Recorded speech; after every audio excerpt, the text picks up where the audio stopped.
right, so hi everybody. Thanks for joining me tonight for our As American as Pumpkin Pie from Colonial New England to PSL presentation. So joining me is Sarah Wassberg Johnson, also known as the food historian. She'll be telling us all about pumpkins this evening. So for those of you who were not in our presentation last week, just to give you some info about Sarah, she has been published in the New York History and Agricultural History journals and has also been featured on the History Channel's mini-series, The Food That Built America. So I currently have you all muted at the moment. We're going to have questions at the end of the presentation, but feel free to put some stuff in the chat because Sarah can answer those too. And then at the end of the presentation, I'll be able to unmute you and you can kind of ask your questions or put in the chat and all that kind of stuff. So that's pretty much all for me. So I'm going to move this along to Sarah and take it away, Sarah. Great, thanks, Krista. So tonight is going to be a little bit different from my normal talks because we're going to start with a cooking demonstration. So I did this yesterday. I recorded myself making a pumpkin pie from scratch from Lydia Maria Child's 1832 American Frugal Housewife. So we're going to start with that recording, and then after that's done, it's about 30 minutes. I can take some questions if anybody has any questions about the cooking demonstration, and then we'll go into the PowerPoint about the history of pumpkin pie and pumpkin spice. So like Krista said, if anybody has any questions in the meantime, you could drop them in the comments. You could say hello in the comments. And I apologize for my recording skills. It's not the most professionally recorded or edited video. But I think you'll get the gist of everything. So I am going to go ahead, whoops, hold on, and share my screen.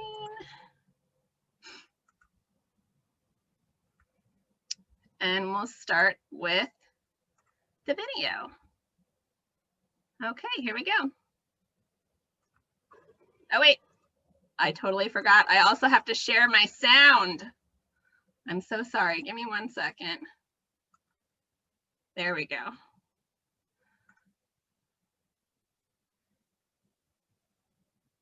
Hi, everybody. My name is Sarah Wassberg Johnson, also known as the food historian. Welcome to my kitchen. Today, we're going to be baking a historic pumpkin pie recipe from Lydia Maria Child's 1832 American Frugal Housewife. Are you ready to get started? We're starting with a sugar pie pumpkin. Now there are lots of different historic pumpkin varieties you can use.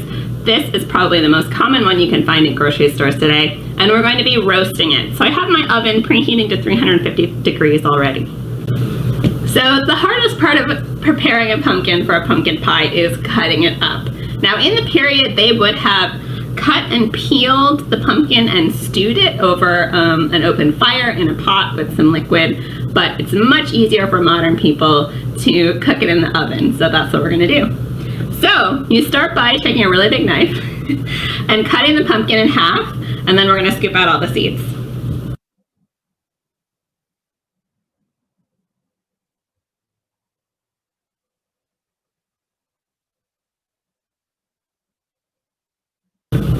Okay, so now that our pumpkin is split, you can see it has lots of seeds in the middle.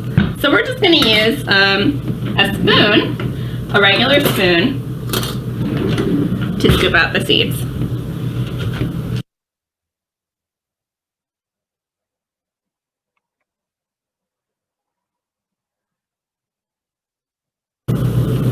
You might make kind of a mess, but that's okay.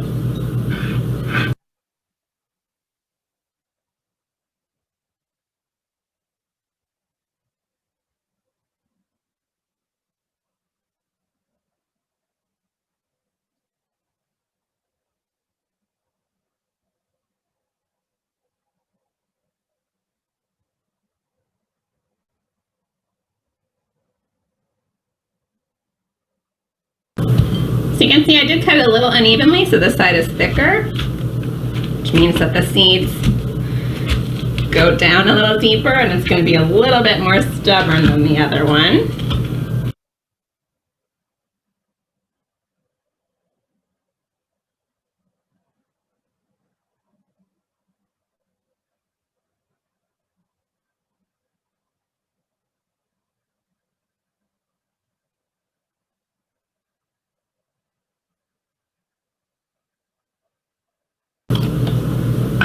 Okay, looks like I got all the seeds out. And so what we're going to do next is we're just going to place them on a large sheet pan and pop them in the oven. Big half sheet pans like this are great for roasting vegetables. These guys we're just going to put cut side down, and I'm actually going to cut off this kind of ridiculous stem if it lets me. There we go. That's for my compost. So you're gonna pop them in, cut side down in the oven.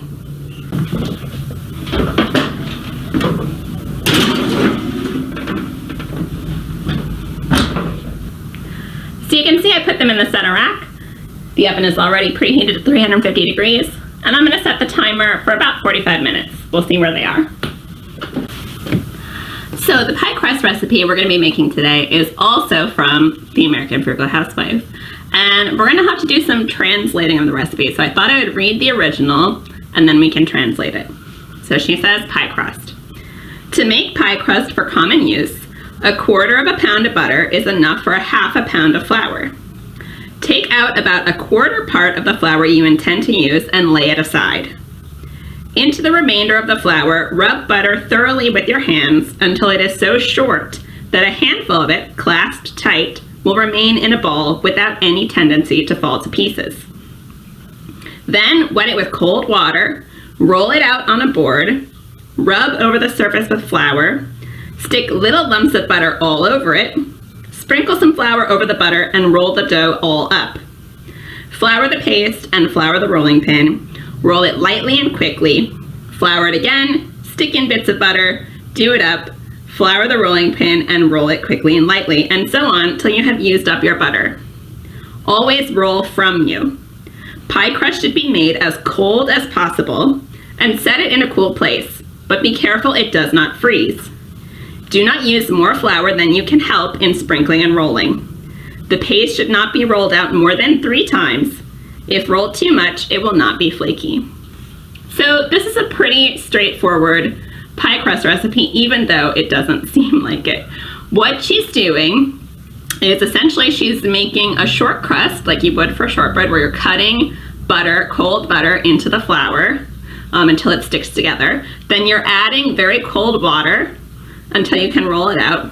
And then she's doing something interesting, and I've seen this in a number of historic, very early American pie recipes, as she's essentially making, taking the paste and making it into a little bit of a puff pastry.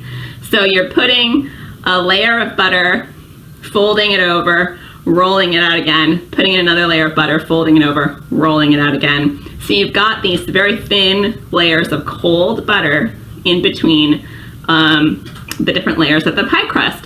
And so the whole thing with pie crust, if you want a light, flaky, crisp pie crust, is you want very thin layers of butter to stay cold and not melt into the flour. Because if they stay cold, when they get baked in a hot oven, the butter essentially boils and it creates little air pockets. And that's what makes for a very light, flaky pie crust. So I don't know if we're gonna get that with this recipe, but we're definitely gonna try. And you'll notice also that all of the weights and measurements are in pounds. People did have scales that they used in the time period for weighing their food. I don't have that in my house. Maybe you have one so you can measure out 1/2 pound of flour. But for those of us who don't have scales in our house, it's 1/2 pound of flour. A pound of flour is about 3½ cups. So 1/2 pound of flour is about 1 3/4 cups. But you'll remember from the recipe, she told us to put 1/4 of that flour to the side, right? So we're gonna put about 1/2 cup of flour to the side for rolling. All right, let's go ahead and get started. So first we're gonna start with our flour. We're gonna measure 1 1/4 cups of flour into a large bowl.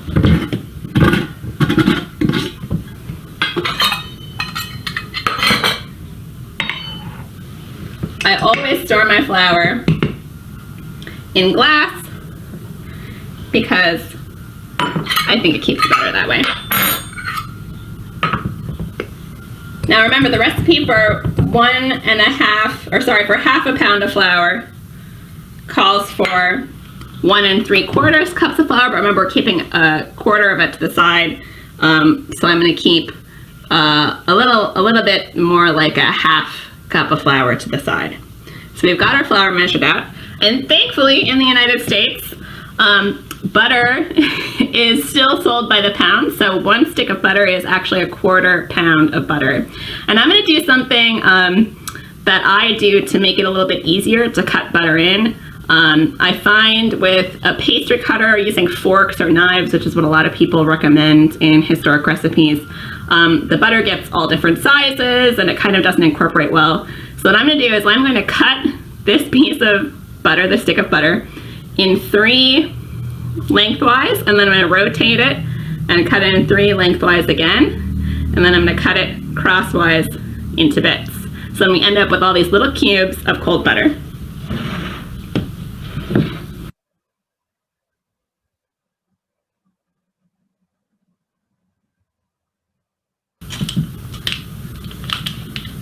All right, so that's in 3 lengthwise. I'm going to rotate it. And if you run hot like I do, you have very warm hands, that is bad for pie crust making. You want everything to be cold, so I might actually, in a second here, go run my hands under some cold water so they're not so, I'm not melting the butter so much. You can also do this ahead of time, cut up your butter into little pieces and then stick it back in the fridge until you're ready to use it. Okay, hopefully my hands are nice and cold now. We've got our butter cut in thirds lengthwise and then rotated 1/4 and cut in thirds again. So now we're going to cut crosswise. And I got this little bowl here to stick all the little cubes of butter in.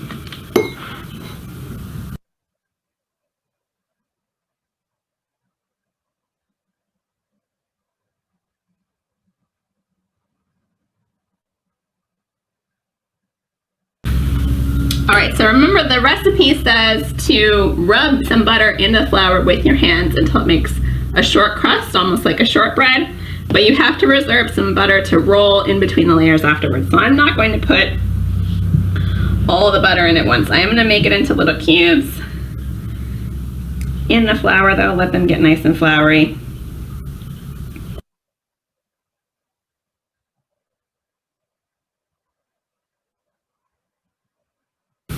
So I think I'm probably going to put in half or thereabouts of the butter cubes, and we'll see where that gets us with the short crust. So one thing that I do to cut in is I toss all these lovely little cubes in the flour, and then I take my floury fingers in a flour cube and I just squish it with my fingers until it's a little flat piece. And I do that with all the cubes, just squish them with your floury fingers. So you get these nice flat pieces of butter. And that seems to work pretty well for cutting in the butter. And then we'll use a fork to kind of toss it together. And if we need to add more butter to make it stick, like Mrs. Child says it will, we can do that. Having flour on your fingers also prevents your fingers from getting really greasy with butter. Okay, I think that's pretty good. She did say to rub it together with their fingers, so I think I'm going to do that. Now she wants us to be able to squish it into a ball and have it hold together. So we're gonna see how far we can get with that, just using our hands. Now again, ordinarily you probably wouldn't want to do this with your hands because your hands are hot and it's gonna heat up the butter. But we are rectifying some of that by rolling some of the butter in like it's going to be a puff paste. So I think we're going to need a couple more pieces of butter here because this is not coming together like she said it would. All right, if we form it into a ball,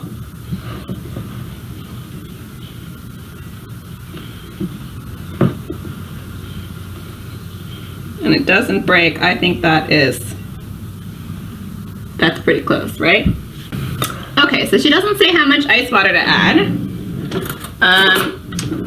And she actually doesn't say ice water, she says cold water, but because we live in the 21st century and we have electric refrigerators, we do have ice available at home. So I have just a little bowl of water here with some ice cubes in it. And I've got a tablespoon and a fork, and we're just gonna add, I think, a tablespoon of water at a time until we get a nice dough.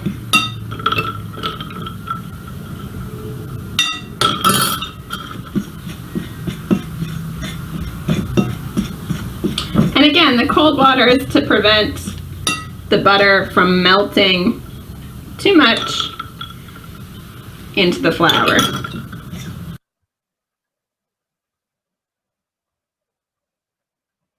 Okay, it's about 6 tablespoons so far.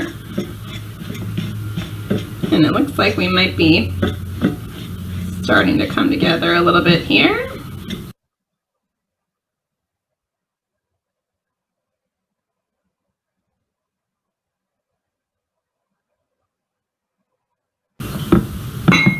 Yep, so just remember, depending on your flour, you might need a little more or a little less. I'm actually going to add just a little bit more because it's a little crumbly in spots.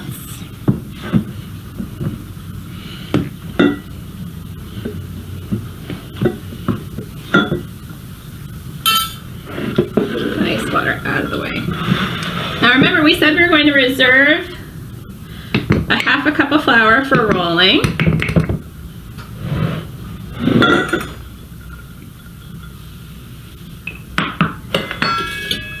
Or thereabouts. And I actually have no idea how much dough, I had no idea how much dough this is going to make for pie crust, but it looks like it's going to be about enough for just one, one pie crust, which is fine. There's only 2 of us in my house, I don't need more than that. So using some of our flour,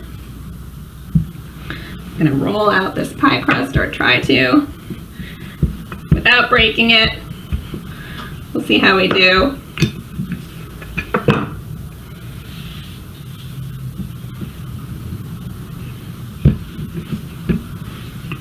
Could have maybe added a little more water in the mixing phase,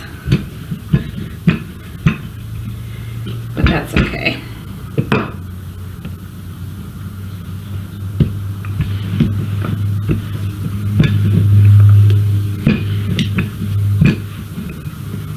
If your pie crust breaks, you can kind of just smush it back together on the edges. All right, now we're going to add some of our butter here. It says to put little bits of butter all over. I'm actually going to put them all on this side, and then we're going to fold our pie crust over and roll it again. So it's going to become a little bit like puff paste, and my hands are hot again, so this is not maybe ideal, but that's all right. So we're going to fold it over and roll it out.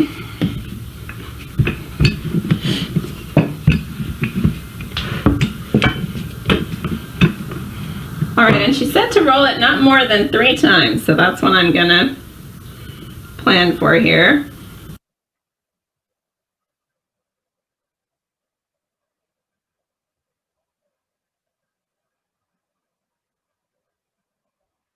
I'm actually going to do one of these so that it makes it somewhat round shaped when I roll it out.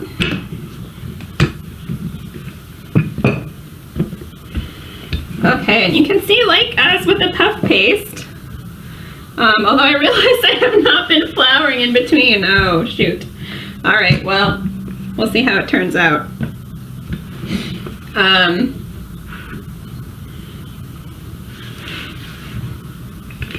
My bad, you guys. Clearly this is the first time I've made this. Not used to making puff paste versions. Okay, so we've got our pie crust. It's time to get out our pie plate. And like I said, I think there is only enough crust for one pie plate. I'm using a glass plate because that's what I have, but obviously in the period, they would have used tin pie plates.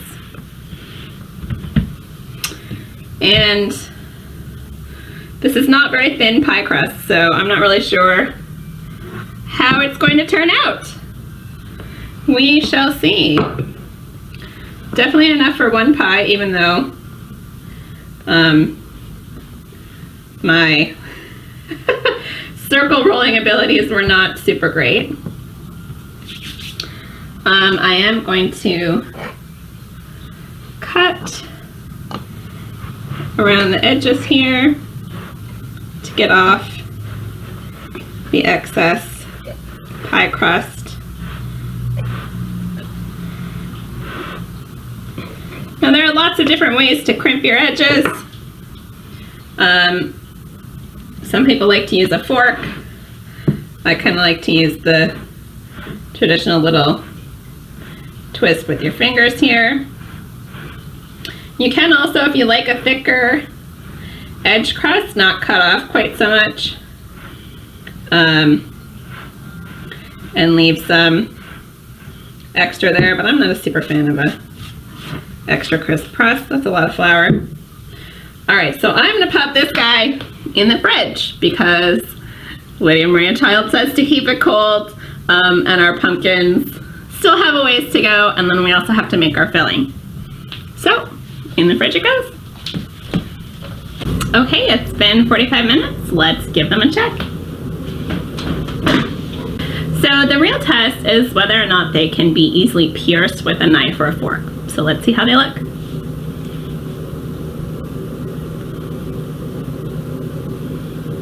That looks pretty done to me.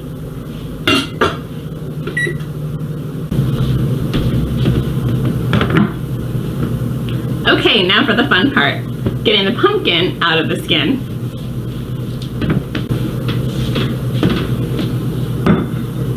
So I've got my same bowl I used to make the pie crust in. I'm just gonna use a fork and a spoon. We're gonna flip this bad boy over.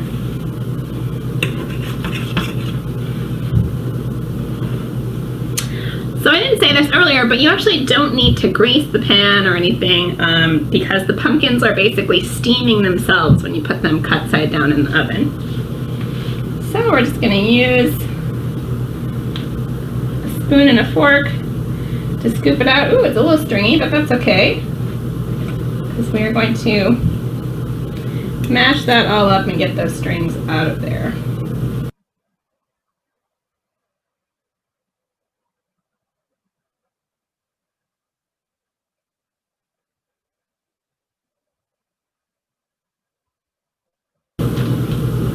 Alright, so once you have all your pumpkin out, I like to take a fork and just give it a good mash. Some people use a food processor to puree. That's too much dishwashing for me. I just like to use a fork. So I'm just pressing the tines hard against the side of the bowl to really break up some of the stringiness of the pumpkin. Most commercially canned pumpkin is actually mostly butternut squash, or a variety of butternut squash, which is very smooth. So you can see this pumpkin is a little bit stringier, but when you're cooking, that also helps it hold together. So if you don't have as many eggs or you don't want to use as many eggs, you don't have to. Okay, I'm just gonna let this cool a little bit and then get together our other ingredients. Okay, so it's time to make our filling. I have preheated the oven to 425 degrees. So we're gonna bake the pies at that amount for a little bit and then reduce the heat. So pumpkin pie is essentially a vegetable custard, right? The pumpkin being the vegetable, or the fruit rather. So we've got our mashed pumpkin here. It's cooled down quite a bit. And we are going to be adding milk and eggs and all kinds of other delicious things. But I thought what I would do first is I would read Mrs. Child's recipe for pumpkin pie specifically. So we already made her crust recipe, that's in the fridge. Now we're going to make the filling. So she says, pumpkin and squash pie. For common family pumpkin pies, 3 eggs do very well to a quart of milk. Stew your pumpkin and strain it through a sieve or colander. Take out the seeds and pare the pumpkin or squash before you stew it, but do not scrape the inside. The part nearest the seed is the sweetest part of the squash. Stir in the stewed pumpkin till it is as thick as you can stir it round rapidly and easily. If you want to make your pie richer, make it thinner and add another egg. 1 egg to a quart of milk makes very decent pies. Sweeten it to your taste with molasses or sugar. Some pumpkins require more sweetening than others. 2 teaspoons of salt, 2 great spoonfuls of sifted cinnamon, 1 great spoonful of ginger. Ginger will answer very well alone for spice if you use enough of it. The outside of a lemon grated is nice. The more eggs, the better the pie. Some put an egg to a gill of milk. They should bake from 40 to 50 minutes, and even 10 minutes longer if very deep. So as you can see, not really a recipe like we're used to thinking of it, but we know that pumpkin pie needs eggs, it needs liquid, it needs sweetener, and it needs some spice. So most modern recipes call for about 2 eggs per pie, and then a lot of modern pumpkin recipes actually call for condensed milk. We're going to be using part milk and part heavy cream, and instead of sugar, I thought we could go really old school, and I'm going to use some maple syrup. We're definitely going to be following Mrs. Child for the ground cinnamon and the ground ginger, but I thought we might also add a little bit of freshly ground nutmeg because I like that, and that is a very 18th century, early 19th century thing to do. So let's get started. All right, so we're going to add the maple syrup first because it is a liquid. I'm not going to measure, but probably you shouldn't do more than a 1/4-ish cup. If your pie, when it's done baking, is not as sweet as you would like it, you can always put more maple syrup on top.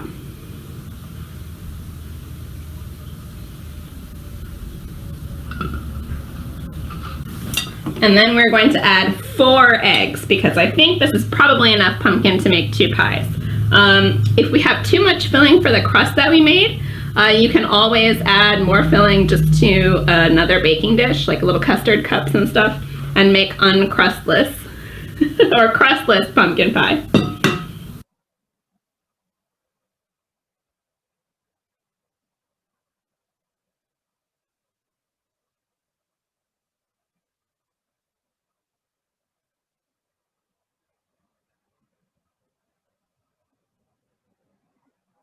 Okay, I don't think we're going to need too much liquid, so I think what I'm going to do is I'm going to do most of a cup of whole milk, and then I'm going to fill the rest with heavy cream. You don't want too much heavy cream because when you stick it in the fridge, the cream sometimes tends to solidify a little bit. And it tastes like you put too much butter in or something.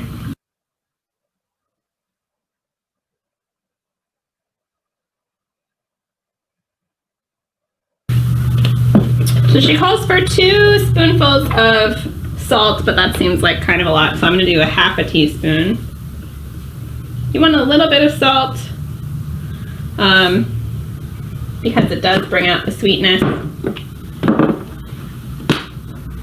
And then I'm going to do quite a bit of spice. 2 teaspoons of ground cinnamon.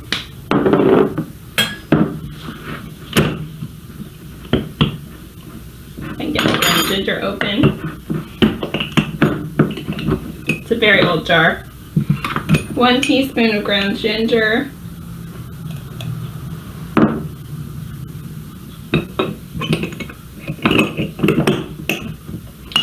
And then, like I said, I'm going to add some freshly grated nutmeg. I have these whole nutmegs. They look like little nuts, right? So I have one I have already started to grind. So you just need a microplane, and then you just grate as much as you want. Some historic recipes call for a whole nutmeg, which seems like kind of a lot. Oh, it smells so good. You just have to be careful not to drop your nutmeg in whatever you're adding nutmeg to. I've done that before. It's so much easier when it's a flour-based mix and not a liquid. All right. That seems like, maybe I'll do a little more. Fresh nutmeg is quite a bit stronger than when you buy store-bought ground nutmegs. You don't need quite as much of it, but I like nutmeg in my pies. Now we're just going to give that all a nice stir.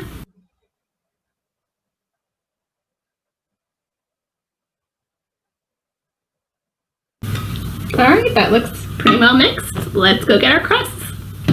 Okay, so we've got our pie crusts out of the oven. I also have a few backup little baking dishes if we have some extra filling.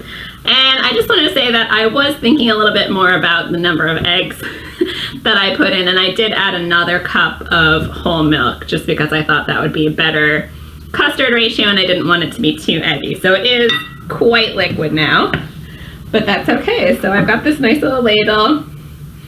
We're just gonna ladle the filling in. You wanna make sure that you don't actually go all the way up to the top. You wanna give a little room for expansion. If you're worried about your pies boiling over, which does happen from time to time, you can put a sheet pan on the bottom rack, and that should help prevent some of that.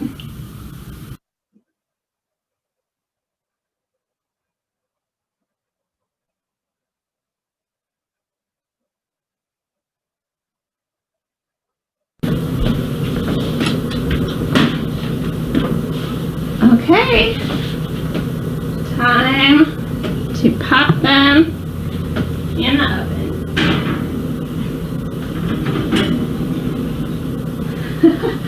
The most dangerous part.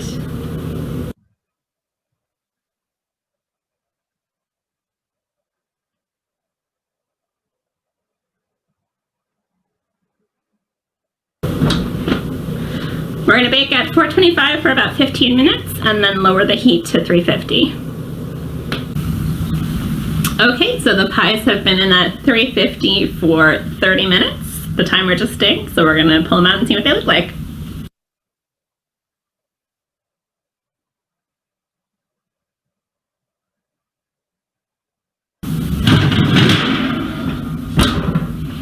Okay, they look pretty great and they definitely smell great. So I'm gonna let those cool for a little bit, and I think we are gonna whip some cream to go on top. Okay, so if you love whipped cream as much as I do, it can be a little bit expensive to buy it in the cans. And it's also not quite as good as whipping your own. So I'm gonna make some hand whipped cream to go with our historic 1832 pumpkin pies. I just have some chilled heavy cream, some sugar, and a little vanilla, and we're gonna hand whip it, and I'm gonna show you how. So start out by adding some cream. You don't want too much. You want a nice deep bowl. If you have one with a handle like this one, that's great. Otherwise, just a deep bowl is fine. Then we're gonna add just a little bit of sugar, not too much. And we're gonna add a spoonful of vanilla. Now, you may be saying, that looks like a lot of vanilla, and it is. I make my own vanilla with whole vanilla beans and gold rum. A lot of people use vodka, which is a little harsh for me. The gold rum is a little bit more mellow. And spiced rum was a very common 18th century flavoring agent too. But this is plain gold rum. And when you have this much of your own homemade vanilla, you can afford to be a little profligate with it. So I'm going to add a whole spoon. And the key to whipping by hand is to tilt the bowl and whip in a circular motion. It is going to take some serious arm power. I also hand whip cream to justify some of the calories that comes from eating it. So take a break if you need one when you're hand whipping, and let's have a go.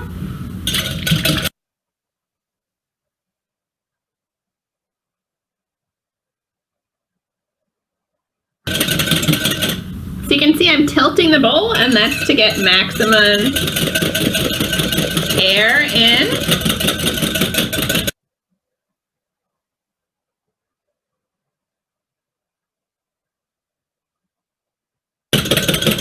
You can see it's already starting to thicken up quite a bit.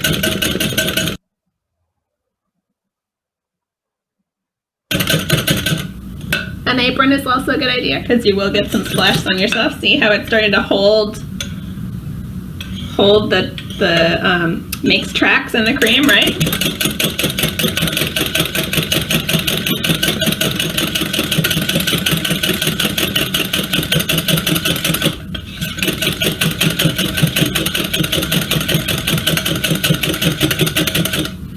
See, we're starting to get some peaks.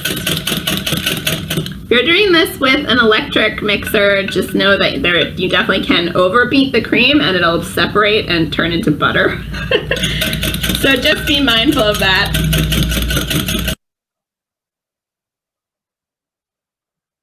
Okay. And that is our whipped cream. I'm going to stick this in the fridge and let it cool for a little bit.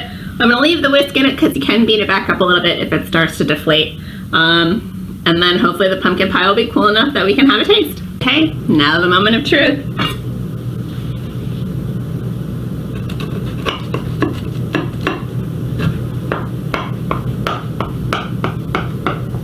Ooh, it's cutting nicely. It's still a little warm, but that's okay.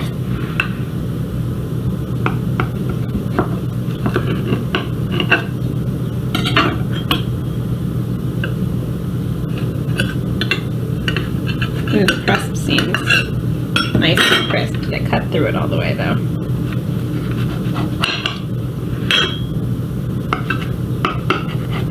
There we go.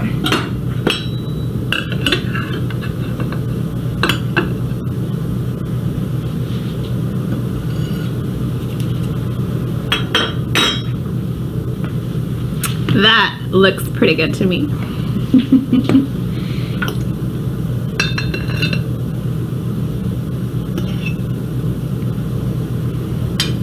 All right, there we have it. Lydia Maria Child's from scratch pumpkin pie, whoops, with hand whipped cream. Let's give it a taste, see if it's sweet enough.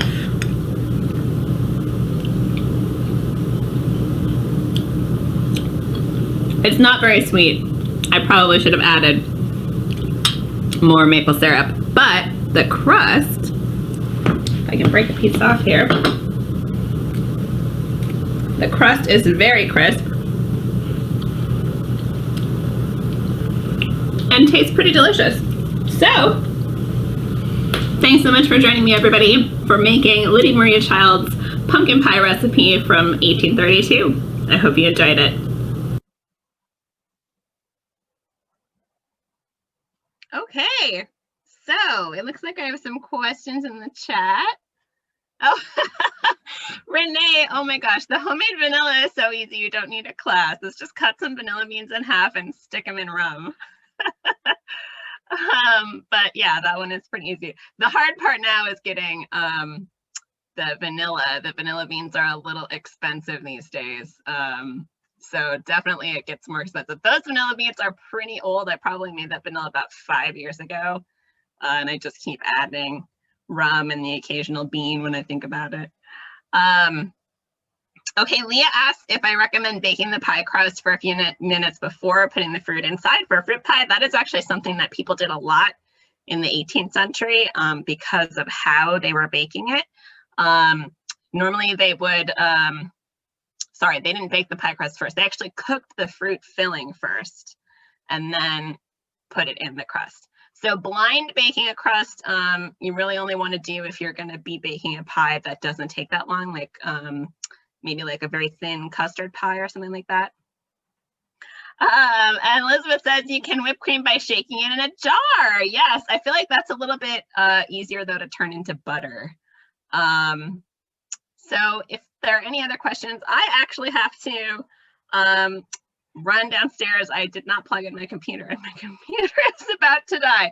So I'm going to run downstairs. If anybody has any other questions, you can drop them in the chat, or Krista, if you want to open it up for quick chit chatting, I'm going to go run and grab my computer charging cord. I'm so sorry. I will be right back.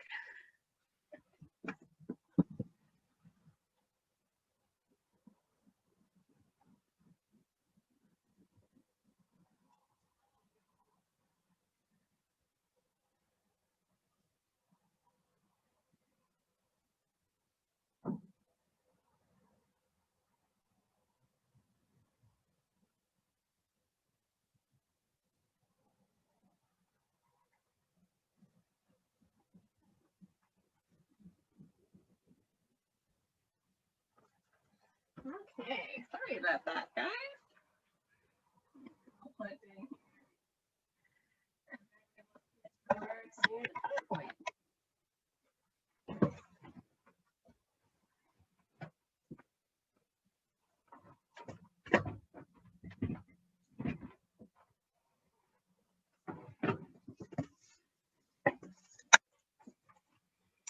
Normally my laptop can go for over an hour without a charge, but apparently not when it's playing videos. Okay, now it's not going to die in the middle. Leah, I would love to have a class on baking pie crust. Maybe we could do some other ones. That one's pretty straightforward. We could try the different kinds of pie crust.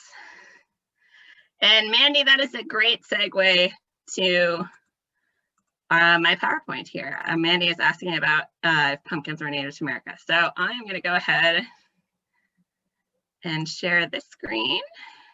Whoops, wrong one. Hold on. There we go. Actual PowerPoint, not a picture of the PowerPoint. Come on. Okay.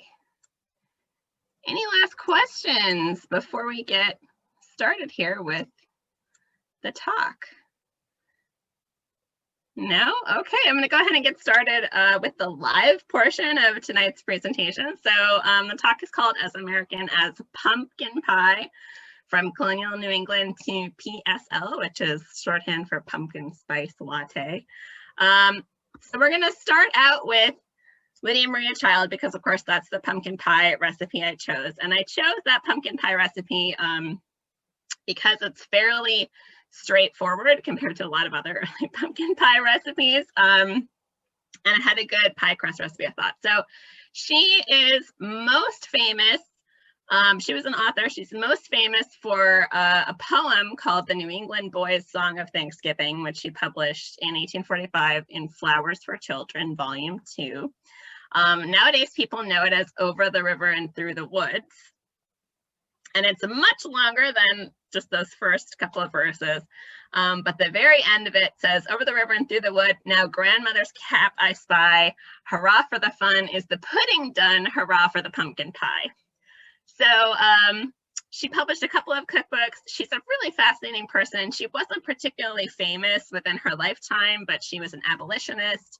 And she was also really concerned about the treatment of Native Americans. So she wrote a couple of publications about that as well. So that's one of the reasons why I chose her pumpkin pie recipe. So talking about early pumpkin origins, yes, pumpkins are indigenous to North America. The first cultivated seeds of pumpkin were actually found in the Oaxacan highlands, and they date back to about 7,500 years ago.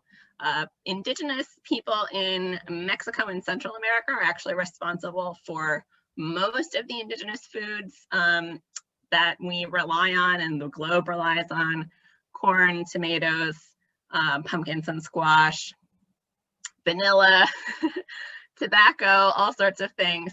And a lot of indigenous foodways are really based on the Three Sisters style of agriculture. So this is a woman from Cass Lake, South Dakota, about 1915. She's an indigenous woman, and this is kind of an example of the Three Sisters. So there's some corn growing there, and then there's an enormous pumpkin that she has growing in front of her. And the reason why British colonists adopt pumpkins are manifold, but most of it is because they were totally clueless as to how to feed themselves as they came to New England. The New England climate was much harsher than in the original England, and they really struggled to feed themselves, especially that first year. And they really relied a lot on indigenous knowledge and indigenous foods to feed themselves. So indigenous and Native American agriculturalists have developed a lot of the foods that we think of as American. So in colonial New England, there were a number of reasons why people grew pumpkins. One is that they're pretty good growing conditions. Pumpkins are actually difficult to grow in some very northerly climes in Europe because they need a certain amount of hot weather during the summer. And a lot of northern England doesn't get hot enough in the summertime for them to grow properly. But in North America, our climate is a little bit more extreme. So even though we have colder winters, we also tend to have warmer summers. Pumpkins and squash in particular also keep very well over the winter. So in many ways, they actually keep better than a lot of root vegetables. So they were easy to feed people over a long period of time. And in the very early days of American colonies, it was very difficult to grow grain crops. And so pumpkins were a good source of carbs, basically carbohydrates, throughout the winter. We hadn't really had a lot of potatoes in early colonial New England yet.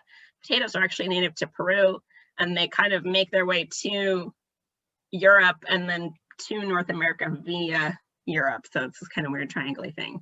But pumpkins and other root vegetables from Europe, like turnips and rutabaga, those were the primary starches that were available to people. Pumpkins are also very easy with hearth cooking. You can roast them in the coals, you can cut them up and stew them in pots, which is what a lot of people did. And a lot of early pumpkin pie recipes actually call for them to be stewed, like Lydia Maria Child's recipe. And then they're very versatile. You can mix them with cornmeal and make a really good cornbread. You can mash them up and serve them as a side dish. You can put them in sweet pies. You can put them in savory pies. They can be dried, all sorts of different ways to eat them. So that's part of the reason why they become popular in colonial New England. So I have a couple of very early pumpkin pie recipes. This is probably one of the earliest from the French cook, originally published in French in 1651 and then republished. An English translation was published in Britain in 1653. And it's very French. You're basically making a tart. So you're boiling the pumpkin with milk, straining it, mixing it with sugar, butter, salt, a few stamped almonds, and then says, let it all be very thin, which means not thick. You want it to be like a thin custard. And then put it in your sheet of paste and bake it. And then sprinkle it with sugar when you serve it. Hannah Woolley in the Queen Lake Closet from 1670 also has a pumpkin pie recipe. And remember, we did not have standardized spelling until the 19th century in English. So her pumpkin is very different than the French pumpkin pie. The French pumpkin pie is mashed pumpkin, as is Lydia Maria Child's. This one is cut in thin slices and then fried So the pumpkin is cut in thin slices of bread, and then you put it into a pie crust with butter, raisins, currants, sugar, and sack, which is a type of wine. And in the bottom, some sharp apples. So it's a mixture of sliced apples, sliced fried pumpkin, and then raisins and currants and wine, right? And then when it is baked, butter it and serve it in. I don't know what that means, but that was one of the things. And we have a question in the chat. Can I see it? I can't, so we're going to leave that till the end. And then, of course, the first American recipe for pumpkin pie is from Amelia Simmons' American Cookery, which is first published in 1796 and is considered the first American cookbook, in part because it has a lot of American recipes. It's got pumpkin, cranberries, turkey, lots of cornbread recipes, and it was the first to be published in the United States. It's actually first published in Connecticut, and then like in the same year, they published another edition in Albany. So she actually has two recipes. One is like more like our basic pumpkin pie. So you stew it and strain it, and then you add 3 pints of cream, 9 beaten eggs, sugar, mace, nutmeg, ginger, laid into paste, which is a puff paste. And with the dough spur, cross and checker it. Baked in dishes 3/4 of an hour. So everybody's like, yeah, 45 minutes is the amount of time to bake pumpkin pies. And then her second one is a little bit cheaper, right? So it's milk, quart of milk, a pint of pumpkin, which is very thin custard, 4 eggs, molasses, allspice, and ginger, and then bake an hour. I'm assuming because it's a much thinner custard, so it's going to take longer to bake. So those are her recipes. Now, pumpkin spice, right? The famous pumpkin spice. So pumpkin spice is actually an amalgamation of kind of all the sweet spices that were available in medieval and Renaissance Europe. Cinnamon and ginger have been available for a very long time, dating back to antiquity in Western Europe. But cloves, allspice, nutmeg, and mace are all from the Spice Islands in Southeast Asia, and that's not really until the 16th century that we're getting out there.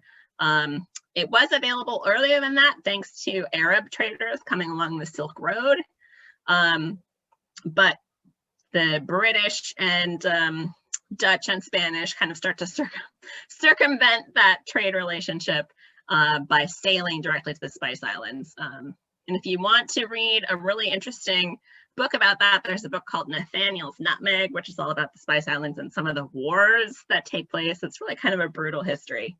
So I encourage you to read that. By the time we get to the 18th century, these spices are much more affordable. 18th century Americans are crazy for nutmeg. Nutmeg graters are like an essential kitchen tool for a lot of different households. By the time we get to the 19th century, they're quite cheap. And toward the latter half of the 19th century, you start to get pre-ground. You don't have to grind your own spices. You can purchase them pre-ground, which makes things a little bit easier. So pumpkin pie spice can kind of be a mixture of any of these spices: cinnamon, nutmeg, ginger, cloves, allspice, and mace, which is the outer covering of the nutmeg. But the most common ones are cinnamon, ginger, and cloves. Occasionally you get one of the other 3 in there. Kind of depends on who's doing the cooking. So pumpkin pie spice as a particular spice doesn't really exist prior to the 1930s. So you have spice companies starting in like after the Civil War, 1860s, 70s, 80s. But it's really not until 1930 that the Thompson and Taylor Company creates pumpkin pie spice, which is like a blend of these spices that you would have in pumpkin pie. And part of that was because it was cheaper to just buy the pumpkin pie spice rather than buying all of the individual spices, particularly if you weren't going to use the other ones that frequently. And then also it was much easier. You didn't have to measure them out individually. You could just measure out the pumpkin pie spice. So McCormick, which is obviously still around, follows suit in 1934, and then pretty much all the other spice and flavoring companies follow suit. And then there's pumpkin pie spice, and then there's pumpkin spice. And apparently the story behind why we have pumpkin spice is that a lot of newspaper publishers shortened it to pumpkin spice to save on space in advertising. So we have a couple of advertisements here. This one is from 1933. So this is for Thompson and Taylor TNT pumpkin pie spice. Right? Mother, why is it your pumpkin pies are never failures? Oh, it's all about the spice, right? Perfectly proportioned. And then here's one from 1935 for McCormick, and they tried some interesting branding for a while. It was pumpkin pie and gingerbread spice. So they were trying to say like it was a more versatile thing, right? There says ginger, cinnamon, nutmeg, cloves, and other spices, which they don't tell you what they are because it's proprietary. But I just thought that was interesting that they tried a kind of dual marketing thing going on there. So with canned pumpkin, throughout the latter half of the 19th century, we start to get some innovations in canning vegetables, commercial canning. It kind of takes a while to be sort of standardized. There's a lot of sort of regional canning companies that pop up that aren't necessarily the greatest. There's a new book out called Canned by Anna Zeta, which is all about the history of canning companies, which is an interesting read if anybody is interested in it. But the two most important ones I think that people see the most frequently are Libby's, of course, founded in 1869, and One Pie, which has like this really mysterious history that no one really knows. So Libby's starts in the 18th century with the development of a specific kind of butternut squash called Dickinson squash. And the Dickinson family is kind of involved in the founding of Libby's. But they don't start out with vegetables at all. They start out with corned beef, right? That's their very first product, which they still make, and it's in like a little trapezoid shaped can. And in the 1880s, they expand their line into fruits and vegetables. And Libby's is probably most famous now for their solid pack canned pumpkin, they call it. But they still have a whole host of other canned fruits and vegetables. They still make canned corned beef hash, all that stuff. But most people know them for their pumpkin. And then One Pie, I had to do a little digging on because I'd seen it before, but apparently it's like the canned pumpkin to use in New England. It's based in West Paris, Maine. Apparently they came out of the Metamac Canning Company, which was founded sometime in the 19th century. They don't have a website. Their history is very murky. And sadly, they're no longer made in Maine anymore. It's made in Illinois, probably because that's where all of the pumpkin farmers are because of Libby's. And once you get canned pumpkin, people definitely start using it in pie. It's so much easier than, as we saw, cooking and mashing your own pumpkin, or at least it's far less time consuming.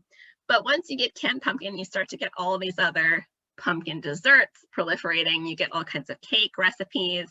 You get pumpkin bars, right, with cream cheese frosting. That's a huge thing in the Midwest where I'm from. So the canned pumpkin availability kind of helps these new desserts proliferate. So this is an advertisement for Libby's solid pack pumpkin from 1955. And so of course it's all about the pumpkin pie for their recipe. I will note that they fill their pumpkin pies quite high. And you can see it's going like into little divots in the crust. And then this is an example. I couldn't find any historic advertisements, probably because there never have been any, but One Pie, like their only two products are they make squash and pumpkin for squash pies and pumpkin pies. Here's also a very early recipe for pumpkin spice cake from 1935. Obviously, it does not call for pumpkin pie spice, sadly, but it does call for canned pumpkin, which I find interesting. All right, so let's talk about the first Thanksgiving. So the first Thanksgiving is generally agreed that it happens in Plymouth in 1621. And they would not have had pumpkin pie at the first Thanksgiving. They didn't have a bake oven in Plymouth. There was no flour. They had not raised any grain. There was especially not any wheat. And there was no dairy. So they could not have pumpkin pie. They did have pumpkin present, likely at that first Thanksgiving.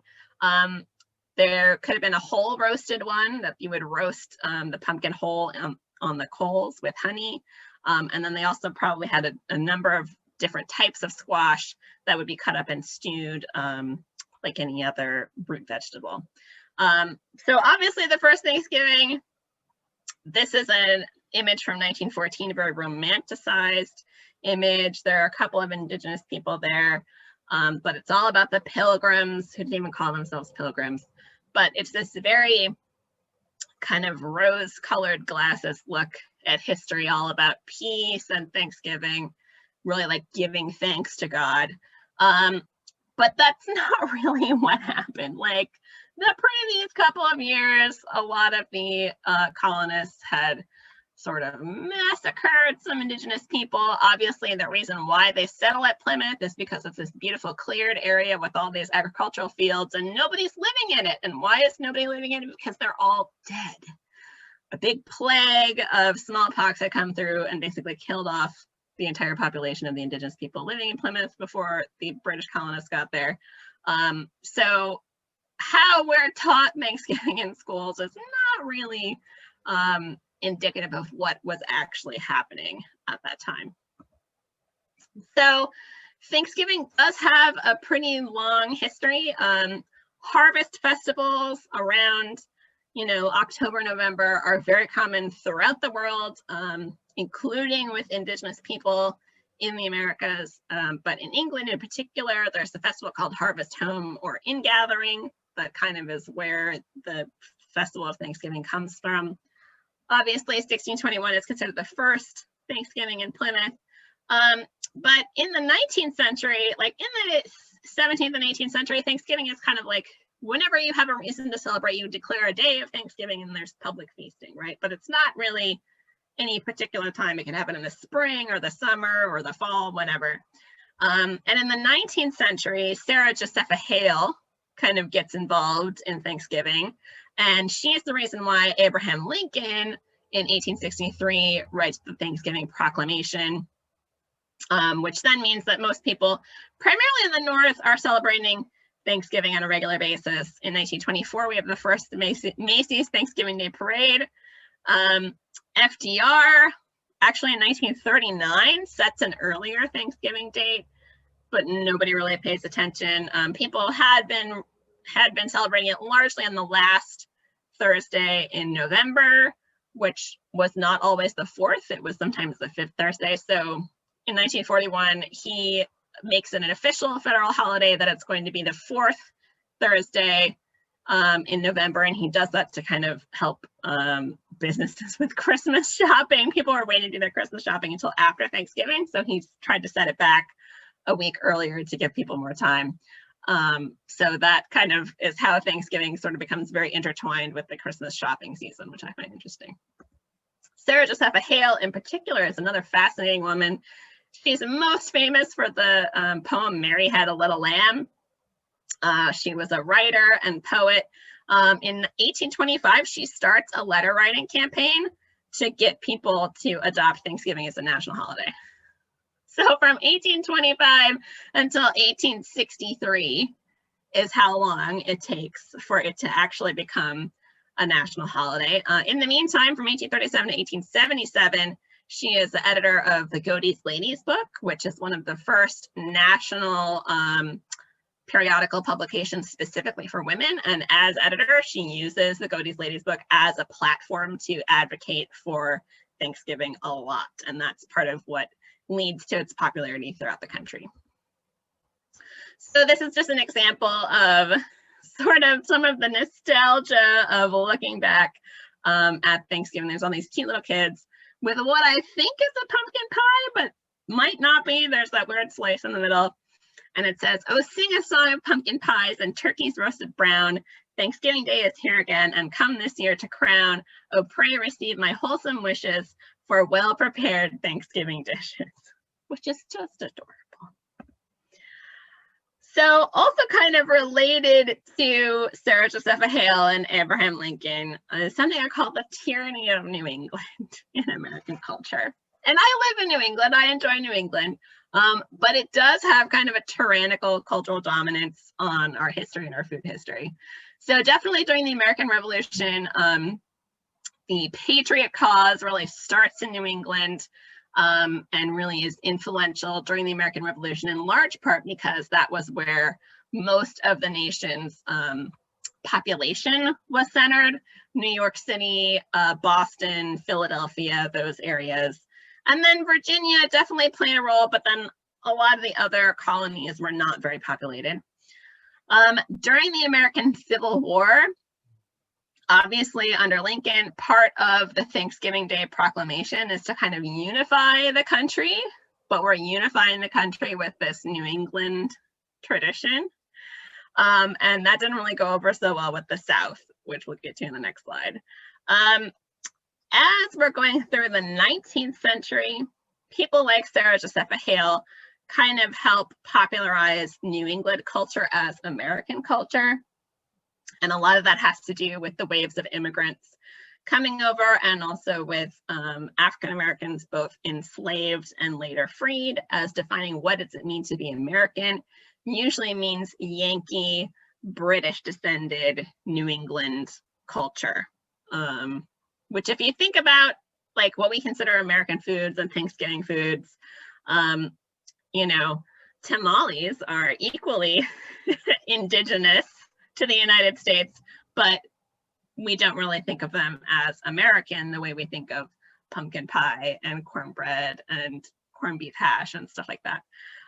So defining American as New England is something that's happening throughout the 19th century, and it is directly connected to the American Revolution and also kind of our Puritan Pilgrim background.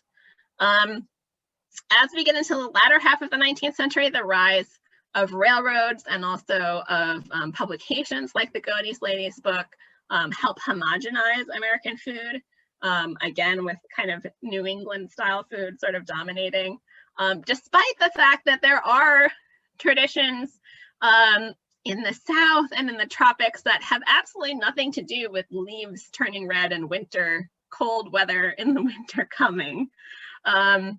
I follow Alice Kennedy, who's a food writer, who had a really interesting article a couple of weeks ago or a couple months ago. She called it the tyranny of fall. And like all of the marketing in the United States in, you know, September, October, November is all about autumn from a New England perspective. But she lives in Puerto Rico, and plenty of people in the South and the American Southwest don't experience the seasons as those of us much farther north do. So I thought that that was a very fascinating point to make, and part of why I call this the tyranny of New England. And then of course also the tyranny of New England is in enforcing the myth of peace, right, at Thanksgiving. So for a lot of Indigenous people, Thanksgiving is actually a day of mourning, and they do not celebrate it because for them it represents genocide in a lot of ways. And that's kind of how it's been used in American culture a lot, is to sort of say, oh, we had this peaceful gathering with the Indians and everything was great, and weren't we all great together, which kind of belies a lot of the political policies and cultural attitudes of the 18th and 19th century, which generally included the murder, genocide, and internment, essentially, of Indigenous people in the United States. So, but one thing that is happening is a lot of Indigenous people are reclaiming their Indigenous foods, and pumpkin is one of them. And if you're interested in helping Indigenous communities and honoring Indigenous communities, one of the things you can do for your Thanksgiving is to purchase Indigenous foods from Indigenous producers. For instance, I try to make either for Thanksgiving or Christmas a wild rice salad, and I buy wild rice from Indigenous communities that harvested its actual wild rice. It's not the kind that you buy in the grocery store. So that is one thing that you can do to kind of throw off the yoke of the tyranny of New England a little bit if you want. Definitely you can also explore all the other different varieties of Thanksgiving foods, including, oh wait, sorry, I just want to talk about this image. This is such a stereotypical image. It's probably from the 19-teens or 20s. It's this very stereotypical pilgrim with a freshly killed turkey, and like lurking in the background is this Native American person but they're dressed as a Plains Indian. That is not how Native people in New England dressed. So it's just like everything that's wrong with all of our apocryphal stories about Thanksgiving. So the alternative that you can also make for Thanksgiving if you're interested is sweet potato pie. So sweet potato pie is very popular in the South. There's some question of how it was developed in West Africa, where most enslaved people in the United States come from. There is a big tradition of eating yams, which are not the same as sweet potato, but they are somewhat similar. They're a totally different plant, but they have similar properties and tastes, and they're used kind of similarly. But then there's also like pie is this very British European thing. So in the South, there was a lot of rejection of pumpkin pie as being like this Northern Yankee thing. And so sweet potato pie was the Southern version, because of course, sweet potatoes grow much better in the South than they do in the North. But it's really not until George Washington Carver at the turn of the 20th century, he really starts popularizing sweet potatoes in African-American communities as this really versatile, healthy thing. His version of sweet potato pie is actually a double crust pie with sliced sweet potatoes, which seems very like, you know, very early, like 17th century English style to me. Most people make sweet potato pie. It's like a very similar to pumpkin pie. It's a smooth mashed sweet potatoes with eggs and milk and spices.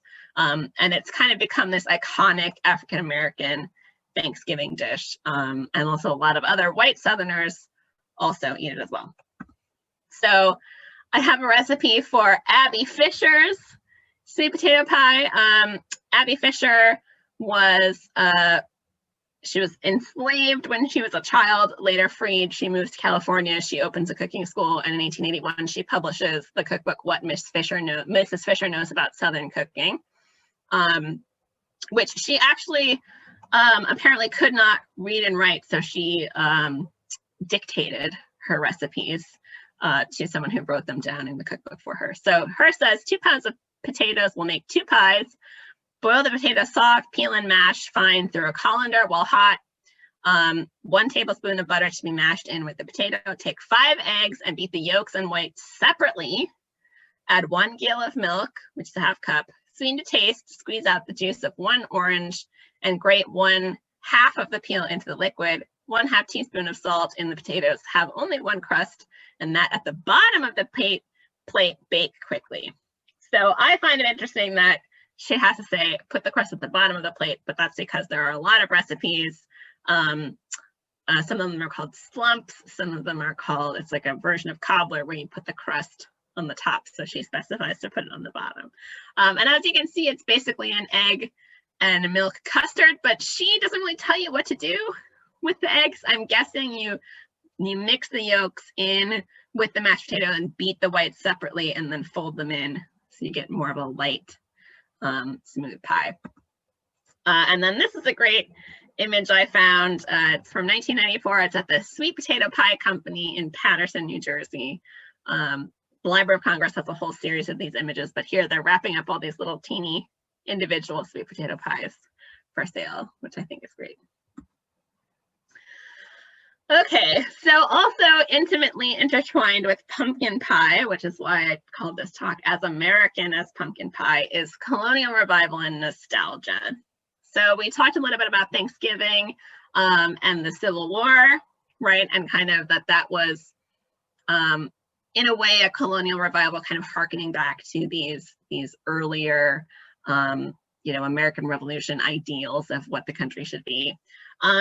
In 1876, with our national centennial, you would think that we would have some colonial revival and nostalgia, but actually we were kind of going the opposite way, wanting to leave behind the Civil War and focus on the future.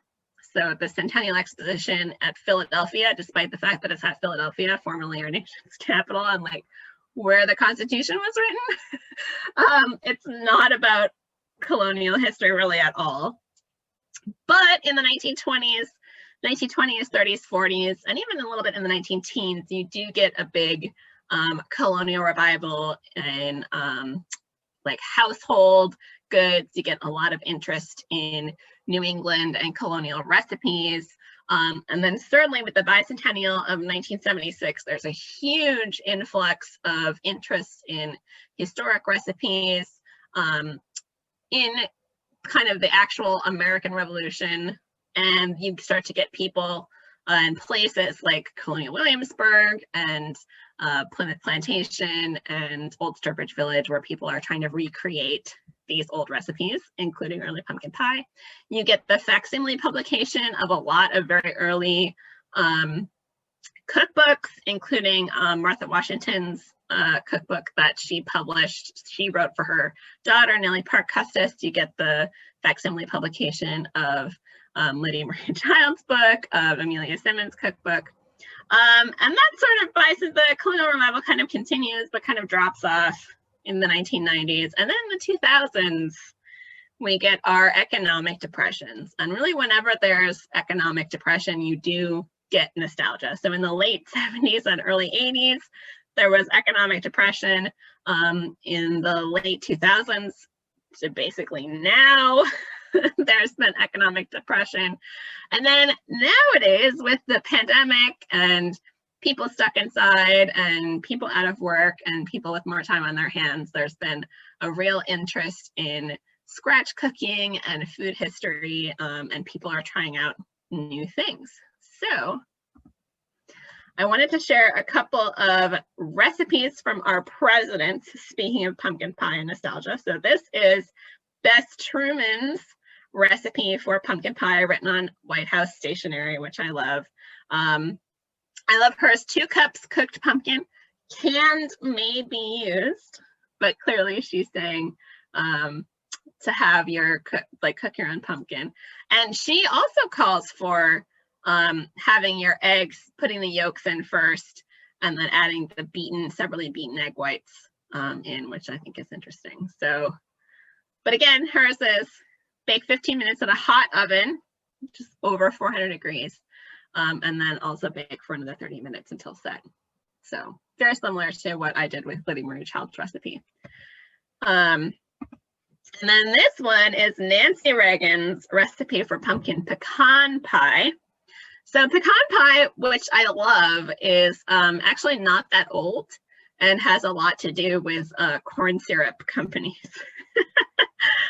Even though it's delicious, it didn't really exist prior to commercially available corn syrup, which is why you don't see recipes for it that often in historic cookbooks. But again, hers is canned or mash cooked pumpkin. She has a lot of eggs in hers. So basically it's just a pumpkin pie with corn syrup in it, and then you put the chopped pecans on top. Okay, now we're going to talk about pumpkin spice. So as we said, there was pumpkin spice cake in the 1930s, and that kind of continues throughout the 20th century. But the pumpkin spice craze really starts with Starbucks. So in the 1980s, Starbucks started carrying for the holidays what is basically known as the eggnog latte. They had a different name for it. But every Christmas they would have this eggnog latte, and it was fairly popular.